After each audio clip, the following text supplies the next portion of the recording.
Namaskar. Good morning, friends.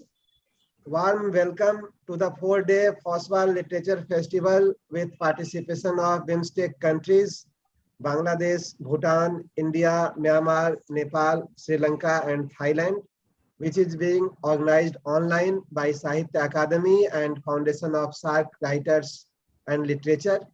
As you know, this festival was inaugurated on 6th November 2022, and today is the last day of this festival.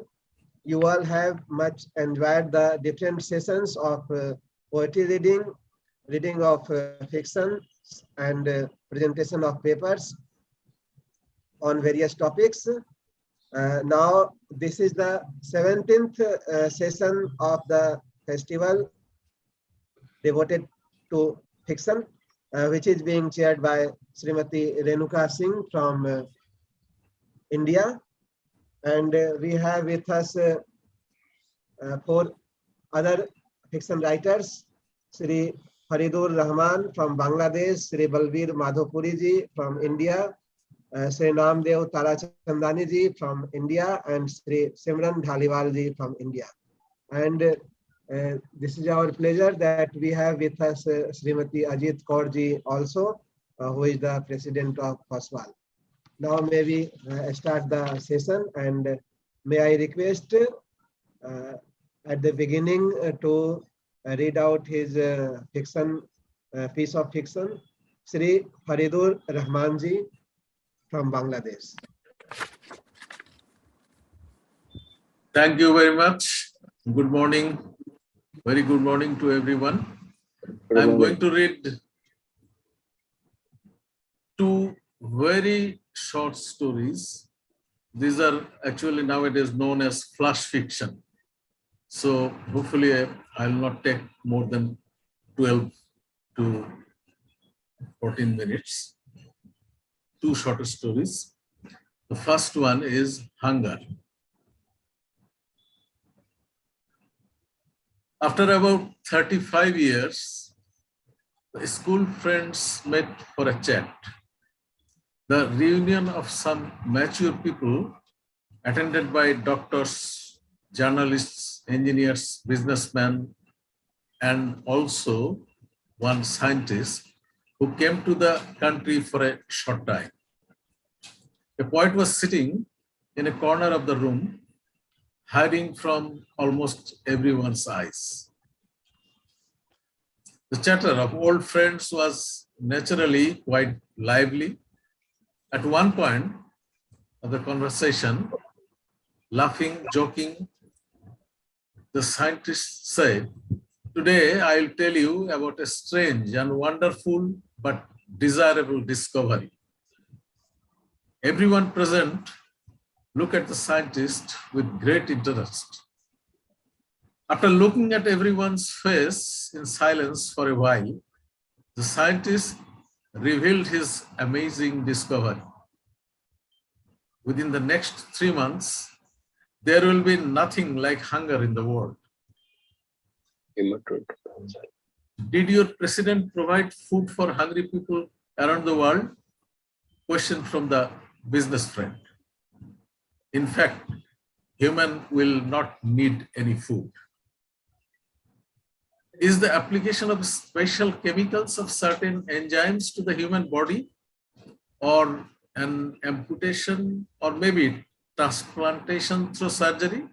The doctor asked the question immediately after the scientist's answer.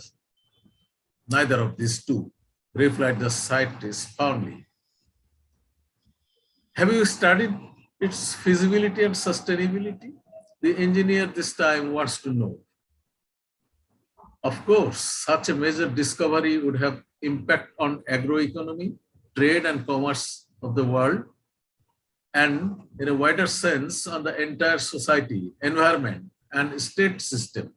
So the process of all kind of experiments are over. One of the friends was a school teacher.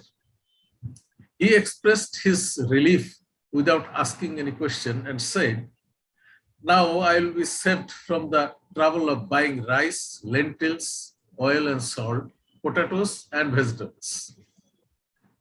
Our research institute in the process of getting a patent of this invention, the scientist said, quoting the teacher. In fact, the news will be officially announced as soon as I return.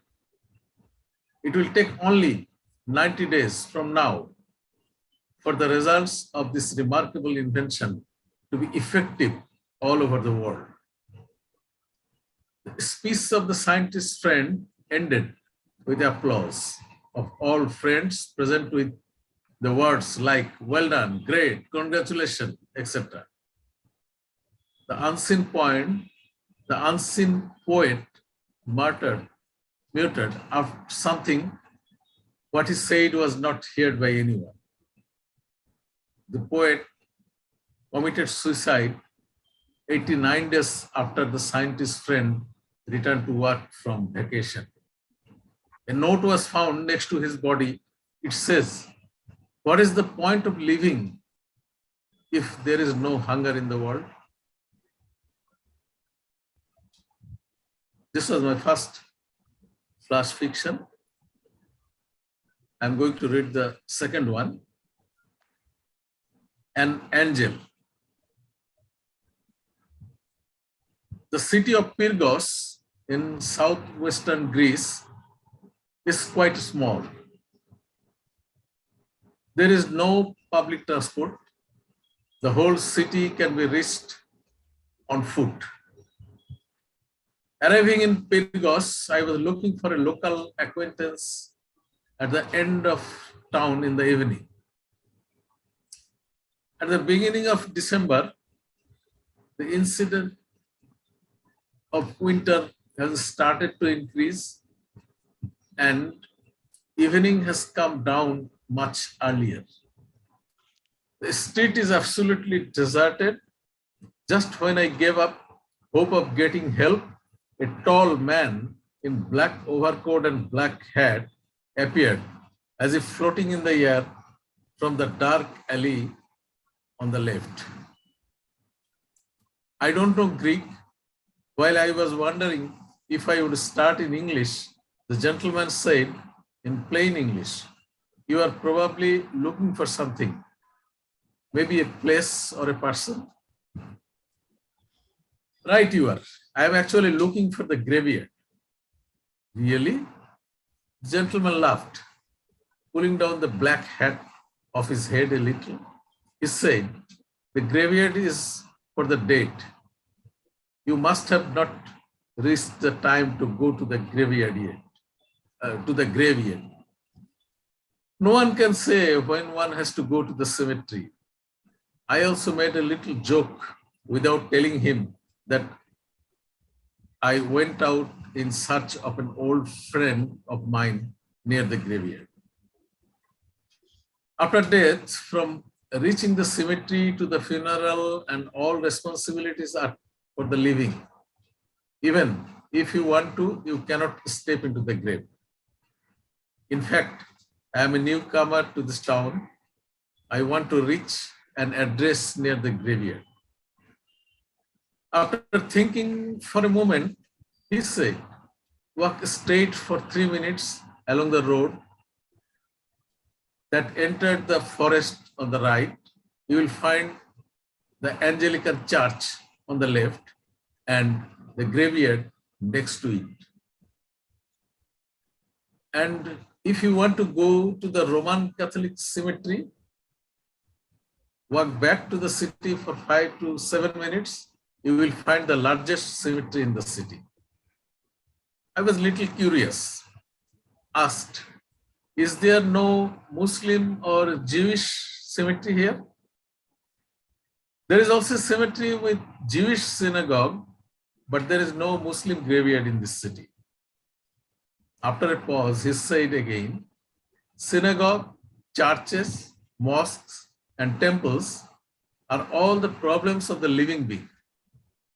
Bury someone in a graveyard, burn him or her on a pyre, or feed the dead body to the birds like the Jains, it doesn't matter to the dead person. but salvation of the soul, if there is such a thing as the freedom of the spirit, is there no need of prayer or some ceremony? I want to know. What is the relation of a dead body and the abstract soul being burned to the ashes or decomposed and mixed with the ground? Of course, if there is really anything called a soul. A mysterious smile played on the lips under the black cap of the black overcoat with the profound voice. In the cold, my hand and feet become colder because of sudden fear. The identity of the person I have been talking to for so long is not known. Hiding the fear in my voice, I said in a normal tone, your identity is not known yet. I am an angel, Devdut. I look at him in amazement. Perhaps he could read the disbelief in my eyes. He smiled softly and said, nice to meet you. Thanks. Next moment, he stretched out his hands and disappeared in the air. It was not possible to know which religion the angel actually believes in. That is the end. Thank you.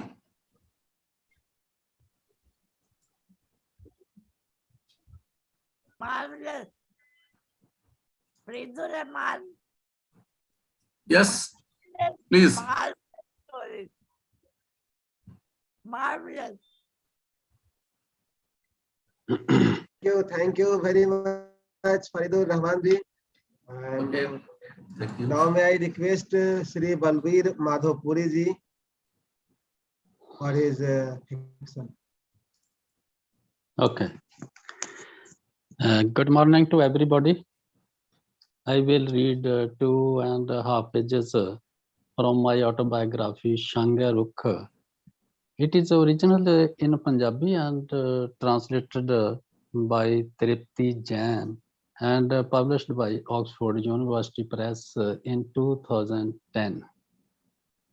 Now from the chapter, Literature and Politics. Picking up my books and charpai, I sought temporary refuge in my eldest Taya's house, uncle's house, occupying his central room. I positioned myself before a window which had no shutters. I arranged some bricks to make a table and placed my books and the table lamp on them. I spread a sheet on the rod at the top of the window to make a curtain. This was my room. And on its peeling walls, many images flashed and flickered before my eyes of some sad and many happy faces of dancing men and women. There was an impression of the lean and handsome face with sharp and neat moustaches of Shahid Bhagat Singh in a hat. And there were also flashes of the faces of Lenin and Marx to be seen. I felt that either my presence had refined this dull space or my personality had improved in this room. But suddenly, my bright mood came crashing down at the down the way. A high-flying, gas-filled balloon burst and falls on the ground. A suddenly heavy squall drove the curtain on the window into the room. The lamp fell on the charpai. I rushed to save my books from the heavy downpour. but a shard of the broken glass of the chimney pierced the sole of my foot. The reed roof of the room was still dripping water the next day, the way blood had from my foot the night before. A sudden thought came to me, and I told Paya, if only I could get Hari Ram's room. At that half-expressed wish, Hari Ram handed over his room at Paya's asking. Paya means father. The next day, my eldest brother had made some hose sticks for the windows and fixed them on the window frame. I felt as if spring had descended in the bleakness of autumn, spreading its pleasant fragrance all over.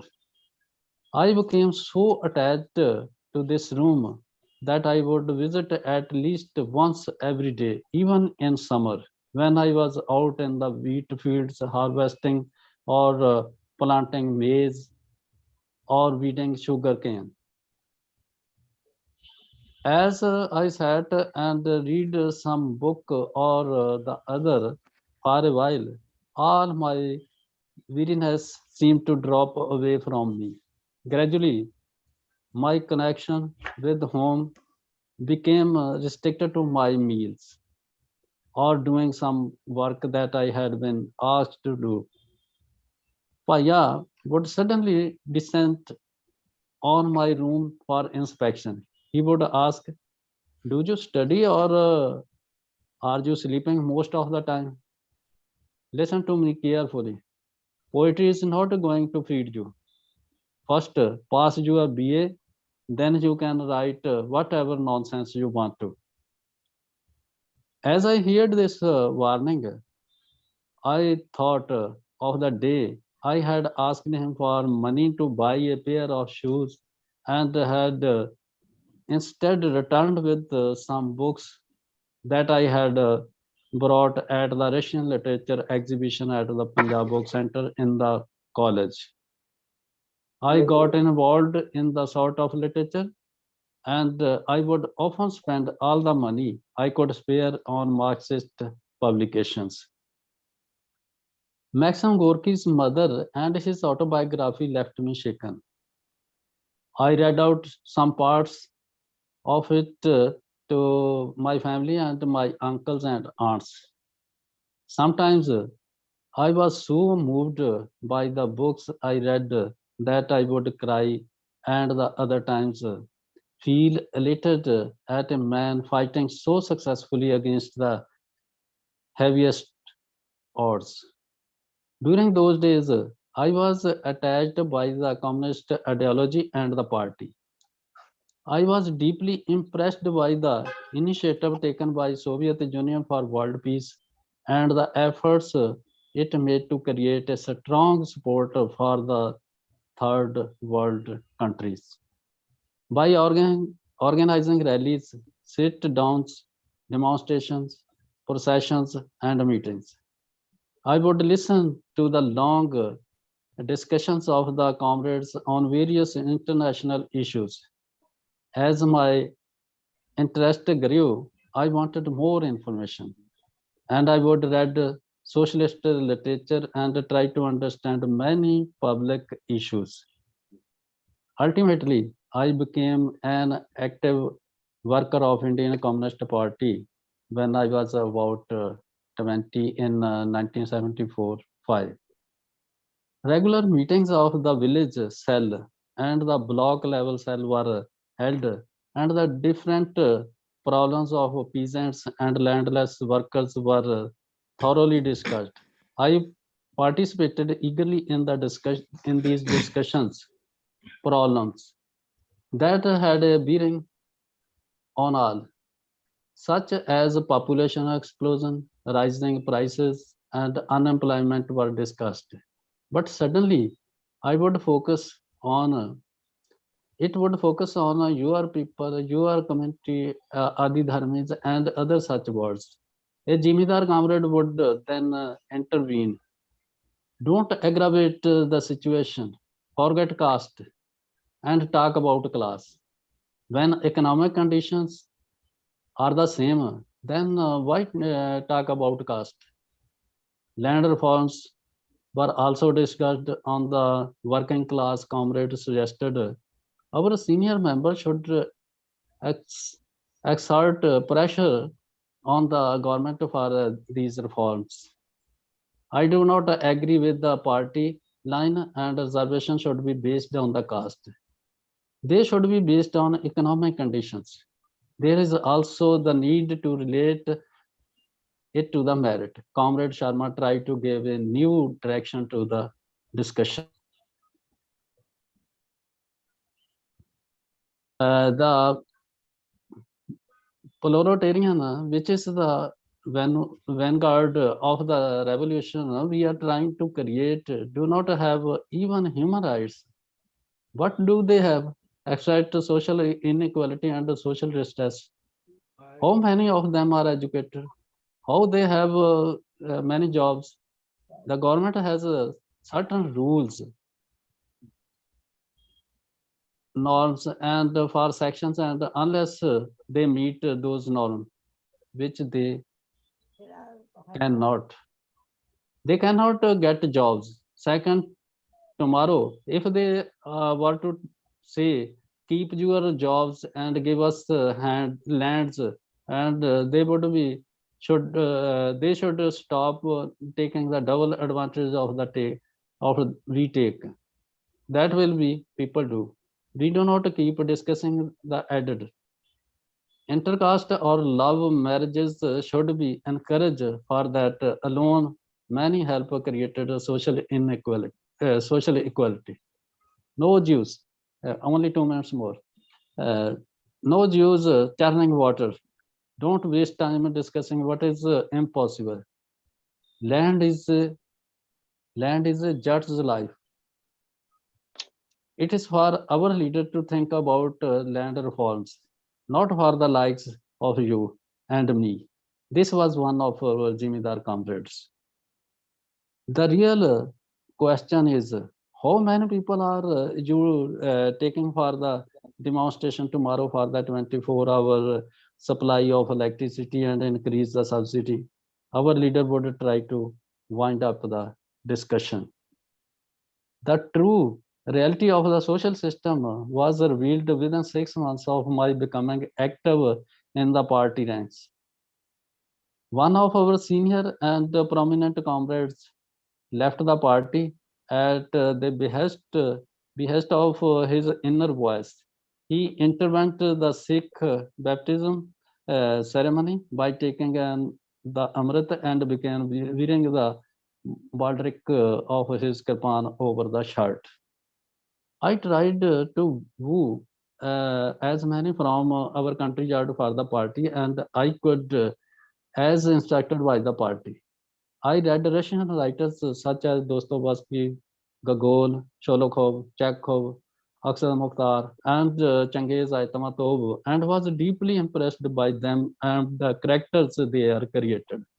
But when I compared these comrades and the destination determination with which is the Bolshevik had worked for the development and the progress of the people with the conditions of the landless laborers with the low caste who were deprived in the name of religion. In why in my own country a storm would range in my heart. I wondered at the difference in our two societies. In Soviet government encouraged and made efforts equal distribution of wealth, setting up of cooperation, cooperatives, public health, and education. And here there was only contempt for the poor, even after the back-breaking work they did, and curse and about abuse showed on them in the name of caste. The lower castes were not even treated like human beings. What was that if not a conspiracy to keep the depressed classes beyond the pale of society? Thank you so much. Very good, Balbir. Excellent, Balbir. Thank you so much. Excellent. Thank you. Thank you.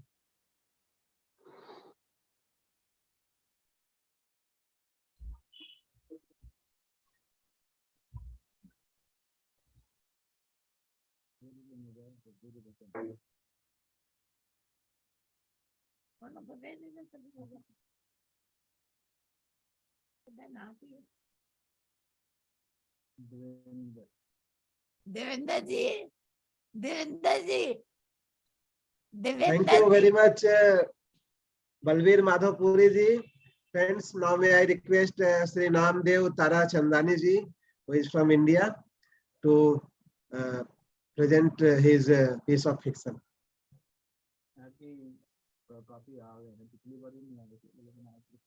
जी जी sir जी जी madam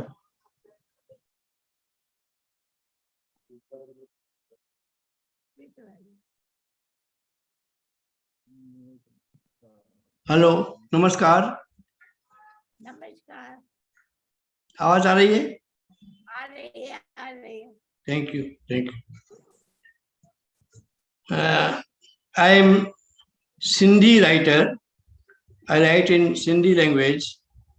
I write fiction, poetry, criticism, etc. since 50 years. Thank you. The title of my short story is Festival of Death. He noted a thought in his diary. Everybody wants to go to heaven, but nobody wants to die. He then noted a sloka from Gita. Vasansi jinani yatha vihaya navani grahati nirupani tatha shrirani vihaya jinanyati sampatti navani dehi. Before he could sleep, he is surrounded by strange thoughts. Sleep is also a rehearsal of death. This rehearsal is in our daily practice. Death may come any day. Why feeling of a shock about it when we know it can come any day and time? It is only postponed every day. Why we wonder when it comes? He turned on his side. Today, he will not be injected for sleep. Doctors agreed. He wants to think about many things and not sleep, but he could not do it. Maybe soon he will be fast asleep. After some time, he started being pushed into complete silence and horrible cave of dangerous darkness. He is now covered by round black shadows. They are there to push him into fast sleep. He feels his eyes are heavy. He also feels his mind empty and calm. He feels his consciousness is moving to be zero. Now, round black shapes of dark steam shadows are turning back. He is quite lonely. He is alone. He feels nothing. He is sleeping. Is he there anymore? He is. He is not. He does not know he is or he is not. He feels nothing. He is in sleep or he is dead. He cannot feel anything, but he does not bother about it. It is okay if it is asleep. It is also okay if it is dead. It makes no difference. For a moment, he is no more. He is now like Sthiti Pragya. No hospital, no doctors.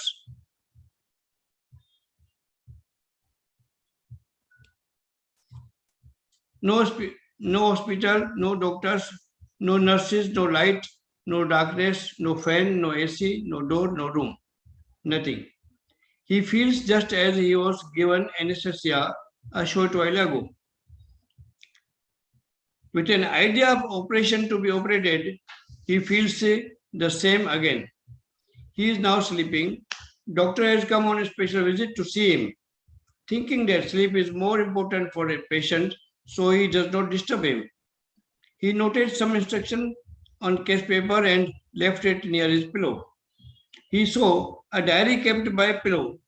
He picked it for a moment, but then put it back, thinking it is not fair to see a personal diary. He was sleeping. Doctor also saw a small book there. Doctor saw the diary again and read a line on it. Everything is for everybody. Now doctor is tempted to see it. He opened it. There were clean and bold notes written in it. Death speaks to us with a deep voice, but has nothing to say. Paul Valery. How died the wise man? As the fool. The Bible. Doctor was turning few pages and reading some lines.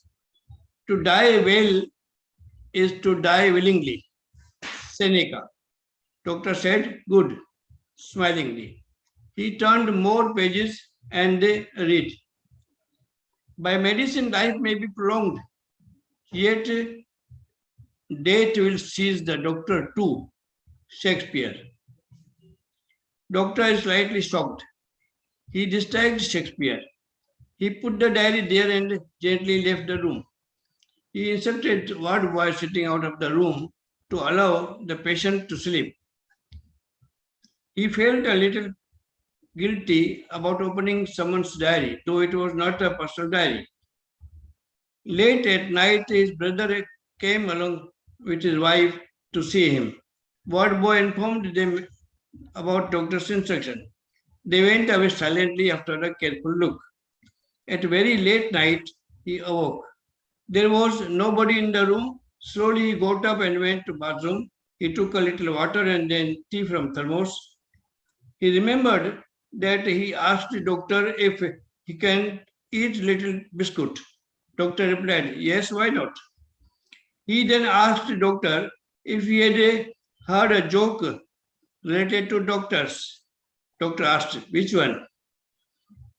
The doctors are desire to patient should not die. That doctors are desire no patient should die, but what but? But at the same time he should not be quite healthy even. Doctor laughed loudly. Oh, it is a serious joke.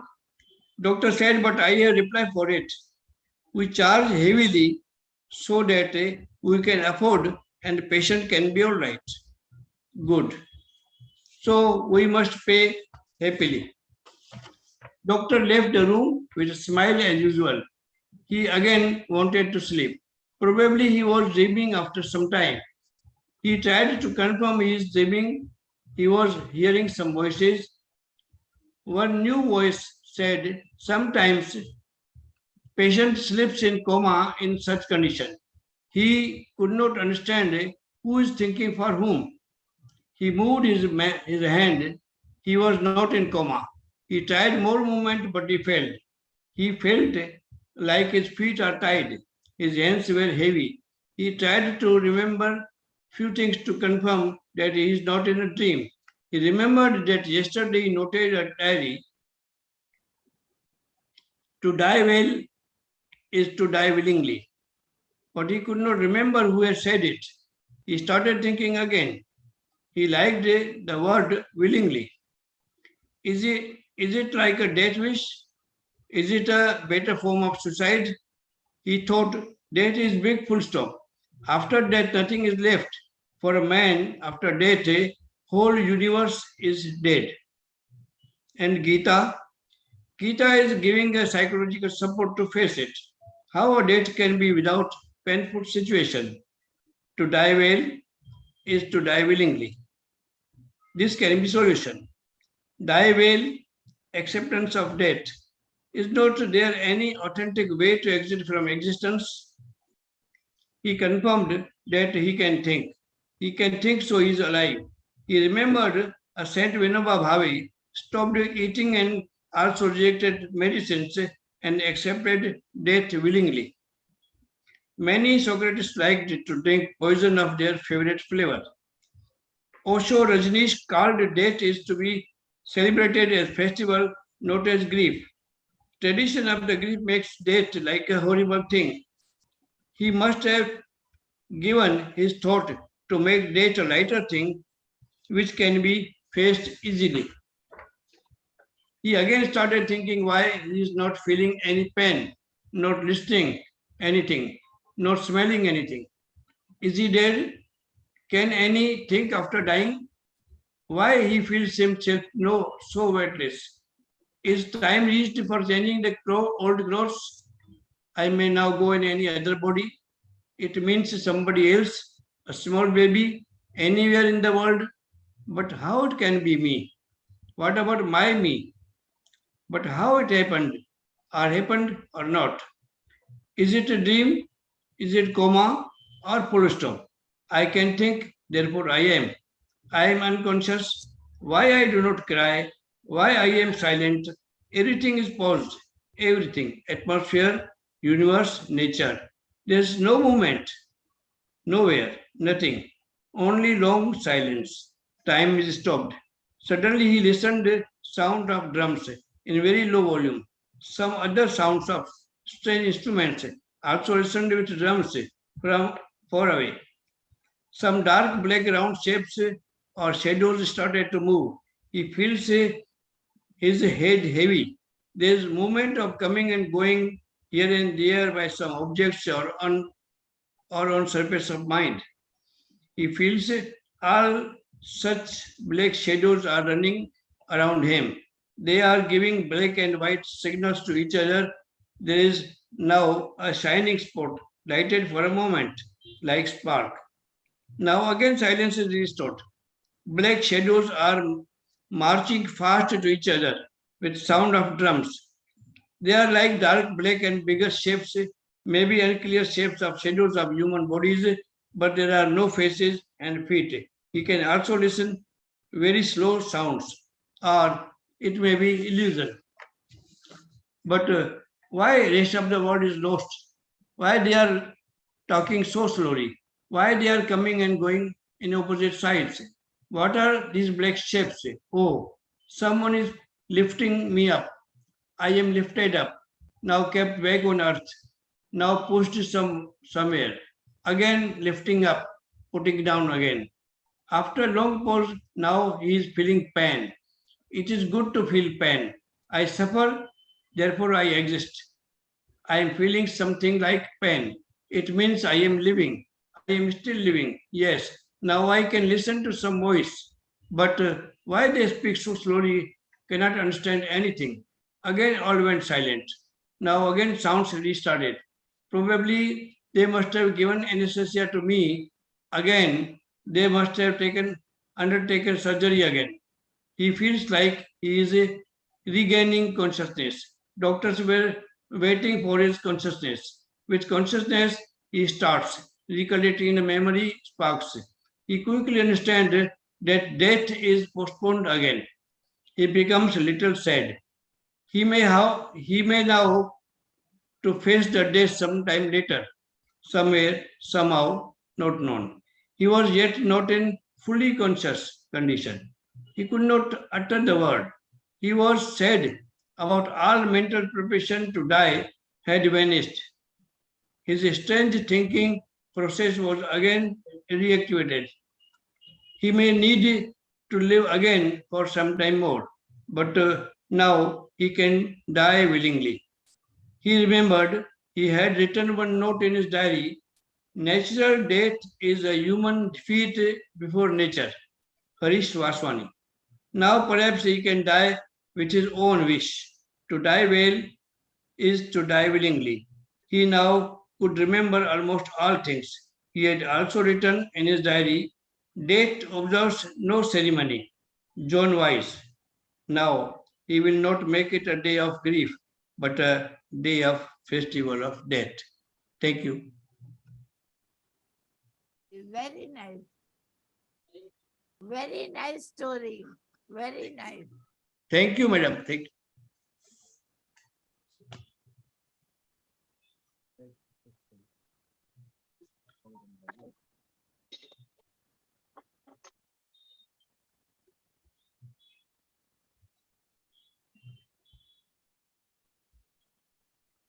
Very nice story.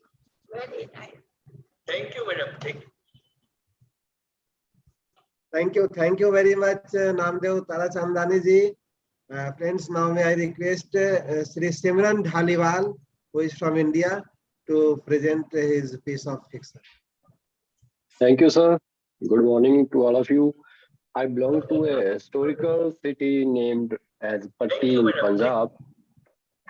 I write short stories and my 4 books in story genre has been published till.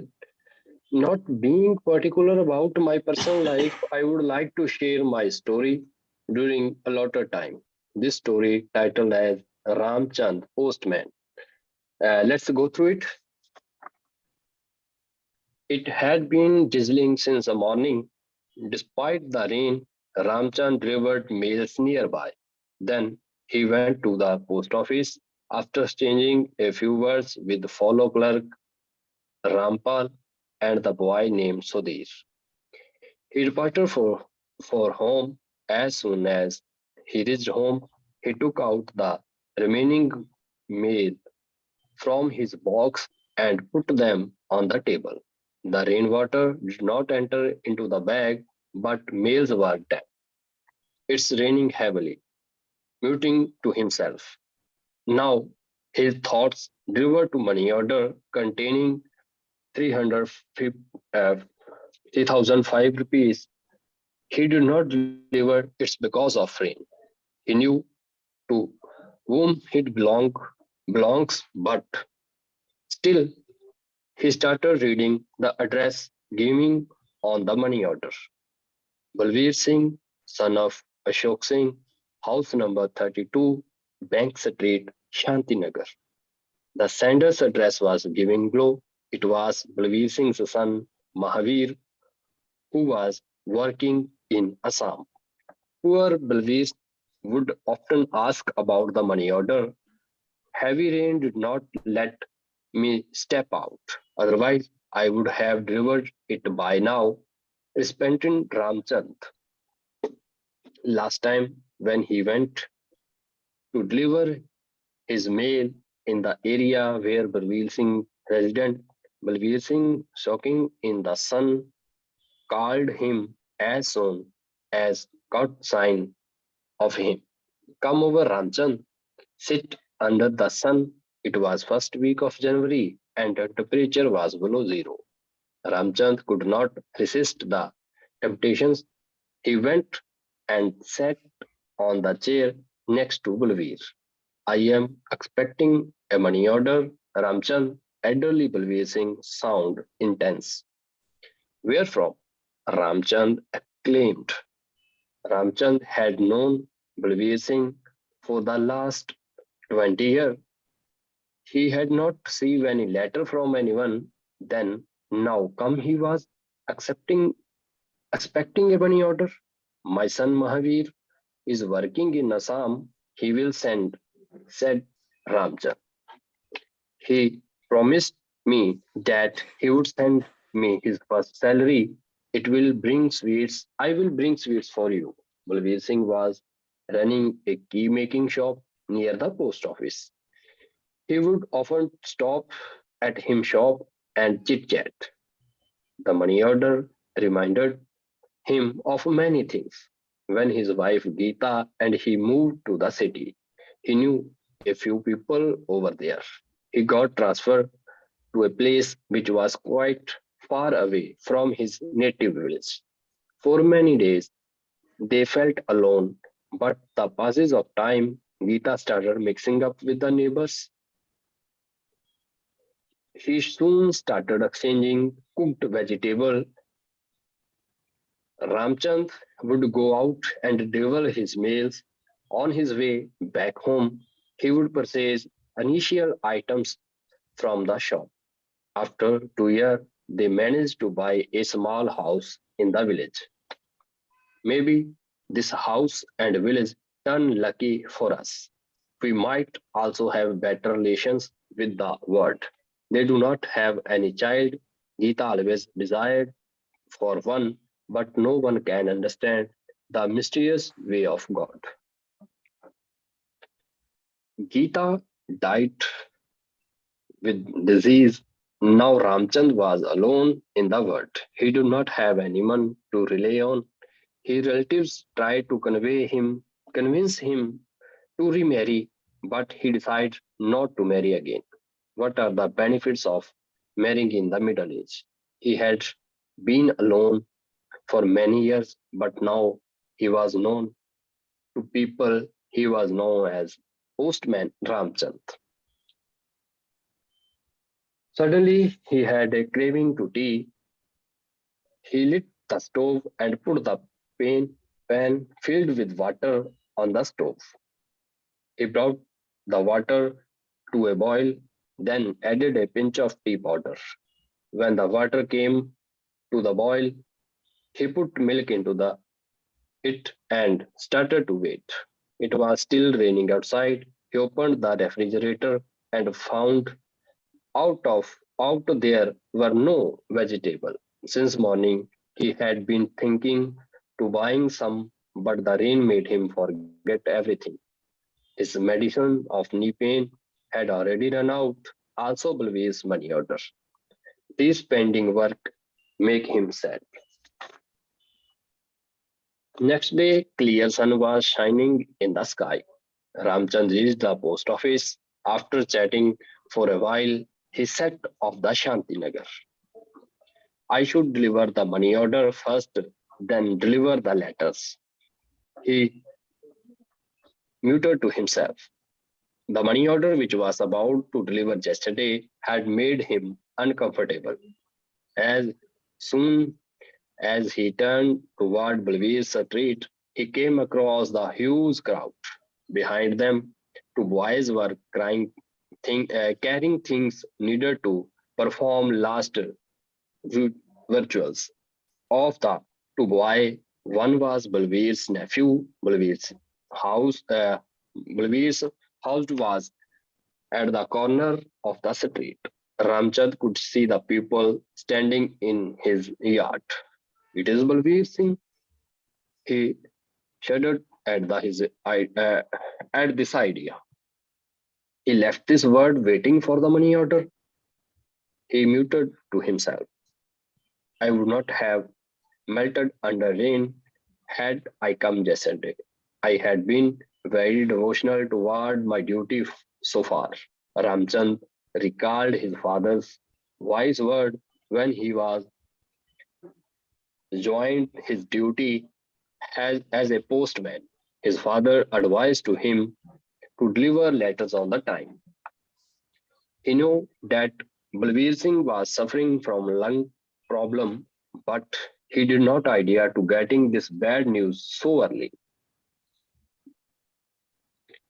How would I face Ramchand? This thought started haunting him. Is there any letter for me, Ramchand? Someone asked from behind. Ramchand immediately recognized the voice. It was Balveer. Yes, I have got your money order, Balveer Singh, he said, energetic tuning, turning back to him. He was amazed at the sign of Balveer Singh. He got the signature and gave him the money. Patwari, residing at the corner, passed away. Balveer Singh told Ramchand, but Ramchand did not pay attention to what he said because he was related to having found him alive. Then he set this his bag to letters and started his cycle toward the road. Thank you very much.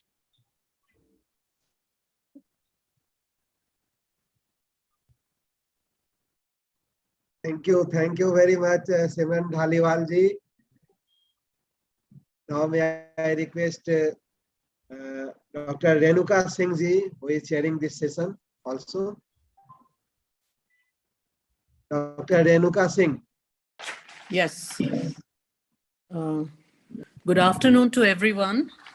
I have really enjoyed all the four presentations, and it's very interesting that issues related to meaning of life, plurality of tradition, and the human soul along with the issues related to caste, class, and the different social systems in the world. And finally, issues of consciousness reflected in sleeping, dreaming, and dying, and preparing for your death. And finally, the extraordinary life of an ordinary person like a postman, I think, have very significantly been highlighted. I'm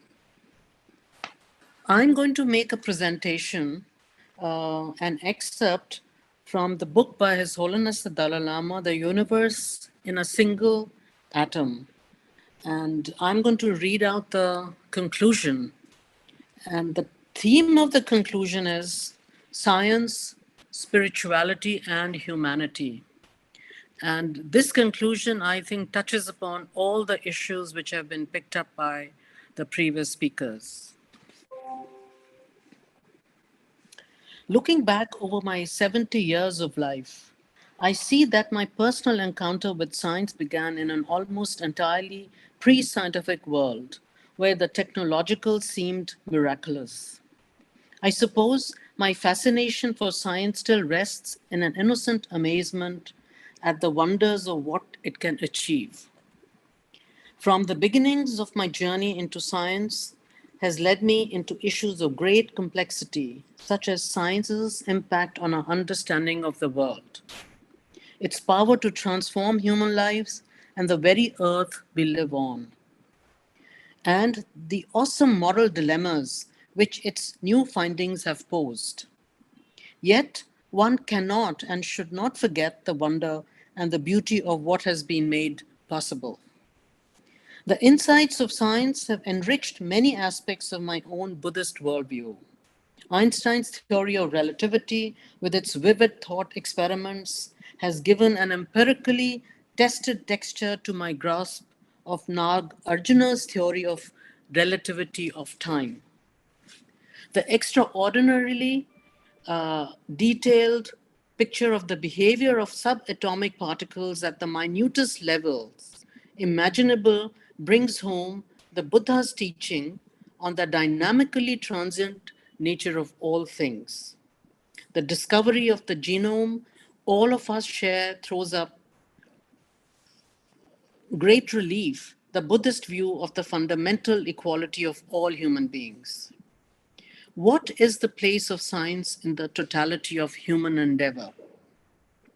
It has investigated everything from the smallest amoeba to the complex neurobiological system of human beings, from the creation of the universe and the emergence of life on Earth to the very nature of matter and energy. Science has been spectacular in exploring reality. It has not only revolutionized our knowledge, but opened new avenues of knowing. It has begun to make inroads into the complex question of consciousness, the key characteristic that makes us sentient. The question is whether science can provide a comprehensive understanding of the entire spectrum of reality and human existence. From the Buddhist perspective, a full human understanding must not only offer a coherent account of reality, a means of apprehending it, and the place of consciousness, but also include a clear awareness of how we should act. In the current paradigm of science, only knowledge derived through a strictly empirical method, underpinned by observation, inference, and experimental verification, can be considered valid. This method involves the use of quantification and measurement, repeatability, and confirmation by others. Many aspects of reality, as well as some key elements of human existence, such as the ability to distinguish between good and evil, spirituality, artistic creativity, some of the things we most value about human beings, inevitably fall outside the scope of this method. Scientific knowledge, as it stands today, is not complete. Recognizing this fact and clearly recognizing the limits of scientific knowledge, I believe, is essential. Only by such recognition can we genuinely appreciate the need to integrate science within the totality of human knowledge. Otherwise, a conception of the world, including our own experience, will be limited to the facts adduced by science, leading to a deeply reductionist, materialist, even nihilistic worldview. My difficulty is not with reductionism as such. Indeed, many of our great advances have been made by applying the reductionist approach that characterizes so much scientific experimentation and analysis. The problem arises when reductionism, which is essentially a method, is turned into a metaphysical standpoint. Understandably, this reflects a common tendency to conflate the means with the end, especially when a scientific method is highly effective. In a powerful image, a Buddhist text reminds us that when someone points his finger at the moon, we should direct our gaze not at the tip of the finger, but at the moon to which it is pointing. Throughout this book, I hope I have made the case that one can take science seriously and accept the validity of its empirical findings without subscribing to scientific materialism. I have argued for the need and possibility of a worldview grounded in science, yet one that does not deny the richness of human nature and the validity of modes of knowing other than the scientific. I say this because I believe strongly that there is an intimate connection between one's conceptual understanding of the world, one's vision of human existence and its potential, and the ethical values that guide one's behavior. How we view ourselves and the world around us cannot help but affect our attitudes and our relations with our fellow beings and the world we live in. This is, in essence, a question of ethics. Scientists have a special responsibility, a moral responsibility, in ensuring that science serves the interest of humanity in the best possible way. What they do in this specific discipline has the power to affect the lives of us all. For whatever historical reasons, scientists have come to enjoy a high uh, moral public trust than other professionals. It is true, however, that this trust is no longer an absolute faith. There have been too many tragedies related either directly or indirectly to science and technology for the trust in science to remain unconditional. In my own lifetime, we need only think about Hiroshima, Chernobyl, Three Mile Island, or Bhopal in terms of nuclear or chemical disasters, and of the degradation of the environment, including the depletion of the ozone layer, among ecological crises.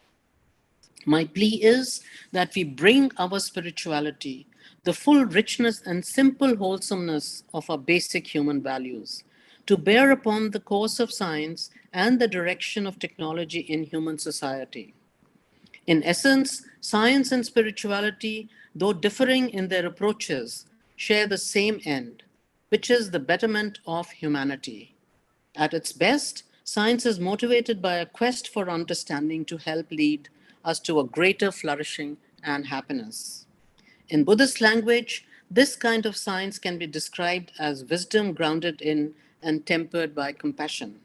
Similarly, spirituality is a human journey into our internal resources with the aim of understanding who we are in the deepest sense and of discovering how to live according to the highest possible idea. This too is the union of wisdom and compassion. Since the emergence of modern science, humanity has lived through an engagement between spirituality and science as two important sources of knowledge and well being. Sometimes the relationship has been a close one, a kind of friendship.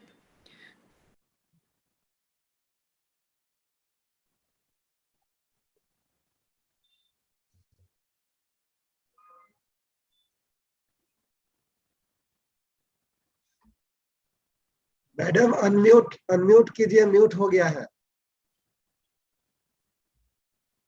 Okay. Today, in the first decade of the 21st century, science and spirituality have the potential to be closer than ever and to embark upon a collaborative endeavor that has far reaching potential to help humanity meet the challenges before us. We are all in this together. May each of us, as a member of the human family, respond to the moral obligation to make this collaboration possible. This is my heartfelt plea. Thank you very much. Thank you, Renuka. Excellent, excellent, Okay. excellent. Thank you. Thank you. Thank you very much, Renuka Singh ji, and thank you very much to all the participants who have joined this session on our invitation. May I request all of our audience to share this link on social handles. And this is our great pleasure that we have with us Srimati Ajit Kaurji, President of Foswal, who is the great inspiration for all of us with her blessings. Thank you very much. Namaskar.